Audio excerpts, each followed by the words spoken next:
अस्सलाम वालेकुम।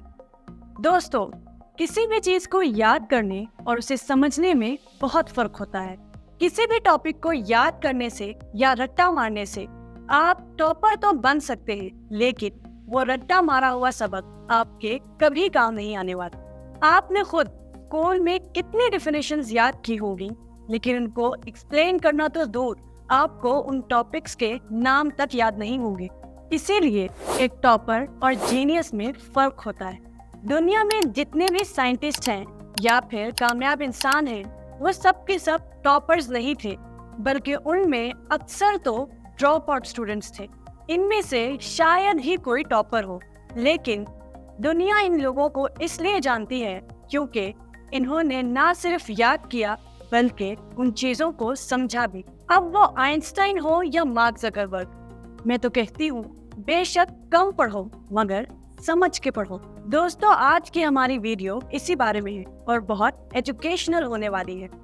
आज हम ऐसे लर्निंग टेक्निक के बारे में बात करेंगे जिसके जरिए आप कोई भी टॉपिक आसानी से समझ सकते हैं, और ना सिर्फ समझ सकते हैं बल्कि उसे हमेशा के लिए याद भी कर सकते हैं। इस वीडियो से ना सिर्फ स्टूडेंट्स मुस्तफीद होंगे, बल्कि ये वीडियो हर उस शख्स के लिए है जो कुछ समझना चाहता हो या समझाना चाहता हो, ख्वाह वो उस्ताद हो, मुकर्रिर हो या कोई और।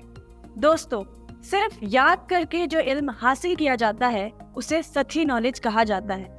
ये ज्यादा दिनों तक याद नहीं रहता, क्योंकि हमारे ब्रेन की खासियत है कि उसमें रटी हुई चीज ज्यादा देर तक नहीं रहती।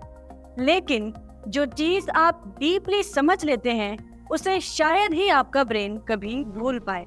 चलिए इसे एक कहानी के जरिए समझ लेते हैं। मैक्स प्लैंक जर्मनी के एक मशहूर साइंटिस्ट थे जो पूरे जर्मनी का दौरा किया करते थे और जगह जगह जाकर अपनी मखसूस तकरीर सामीन के सामने पेश किया करते थे। उनके तमाम सफर में उनका एक ड्राइवर जिसका नाम शॉफर था हमेशा उनके साथ होता था। बार बार एक ही तकरीर सुनकर शॉफर को वो तकरीर अच्छी तरह से याद हो गई थी। एक मर्तबा शॉफर ने मैक्स प्लैंक से कहा कि मुझे आपकी तकरीर अच्छी तरह से याद हो गई है, तो क्या इस मर्तबा मैं आपकी जगह तकरीर कर लूं? मैक्स ने उसे किसी ऐसी जगह जहां उसे लोगों ने नहीं देखा तकरीर करने की इजाजत दे दी और खुद शॉफर की टोपी पहनकर उसकी जगह बैठ गए। शॉफर ने मैक्स की तरह पूरे एतमाद के साथ तकरीर की और किसी को ये शक तक ना हुआ कि वो मैक्स नहीं बल्कि उनका ड्राइवर है। शॉफर ने जब कामयाबी से अपनी तकरीर मुकम्मल कर ली तो हाज़रीन में से एक शख्स ने उसकी तकरीर के हवाले से सवाल पूछा, तो शॉफर ने पूरे एतमाद से कहा कि इतना आसान सवाल, इसका जवाब तो मेरा ड्राइवर भी दे सकता है। और ये कहते हुए उसने मैक्स प्लैंक की तरफ इशारा कर दिया जो शॉफर की टोपी पहने उसकी जगह बैठे थे। इस कहानी से हमें दो तरह की मालूमात के बारे में पता चलता है, एक इन-डेप्थ नॉलेज जो मैक्स को था और दूसरा सतही इल्म जो शॉफर को था। भले ही शॉफर को मैक्स की पूरी तकरीर याद थी और उसने खुद एतमादी से पेश भी की, लेकिन जब समझाने की बारी आई तो उससे ना हो सका। तो आइए दोस्तों, अब टेक्निक की तरफ चलते हैं। इस टेक्निक का नाम है फीमैन टेक्निक। रिचर्ड फीमैन एक मशहूर नोबेल प्राइज विनर फिजिसिस्ट और टीचर थे। उन्होंने ये तकनीक तब इजाद की जब वो यूनिवर्सिटी के स्टूडेंट हुआ करते थे। वो चीजों को इस तरह सिंपल वे में समझाते थे कि छोटा बच्चा भी समझ जाता था, इसलिए दुनिया उन्हें द ग्रेट एक्सप्लेनर के नाम से जानती है। ये टेक्निक किसी भी टॉपिक को समझने के लिए इस्तेमाल कर सकते हैं। इस टेक्निक के 4 स्टेप्स हैं।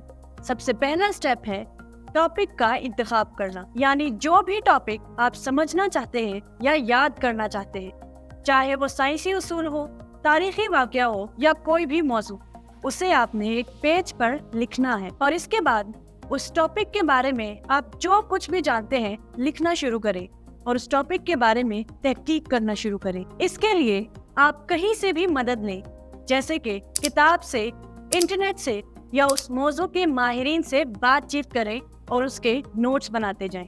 जब आप अच्छी तरह से तहकीक कर लें और समझ जाएं कि आप काफी कुछ जान चुके हैं, तो इसके बाद दूसरा स्टेप आता है एक्सप्लेन करने का। इस मरहले में آپ نے جو کچھ اپنے موضوع کے متعلق پڑھا ہے اسے نہایت سادہ اور عام فہم الفاظ میں لکھ کر بیان کریں، اور ایسے بیان کریں جیسے کہ آپ کسی ایسے شخص کو سمجھا رہے ہو جسے اس کے بارے میں کچھ بھی نہ پتا ہو، جیسے کہ ایک 4-5 سال کا بچہ۔ ضروری نہیں کہ آپ صرف انگلش میں ہی لکھیں، آپ کسی بھی زبان میں لکھ سکتے ہیں جس میں آپ کو مہارت ہو، جیسے کہ پنجابی، اردو یا بلوچی وغیرہ۔ اس کے بعد تیسرا مرحلہ شروع ہوتا ہے جس میں آپ نے خود اپنے آپ کو گریڈ کرنا ہے، یعنی آپ نے یہ دیکھنا ہے کہ آپ کتنی اچھی طریقے سے اس ٹاپک کو ایک بچے کو سمجھانے میں کامیاب ہوئے ہیں۔ آپ نے ان جگہوں کی نشاندہی کرنی ہے جہاں آپ کو سمجھانے میں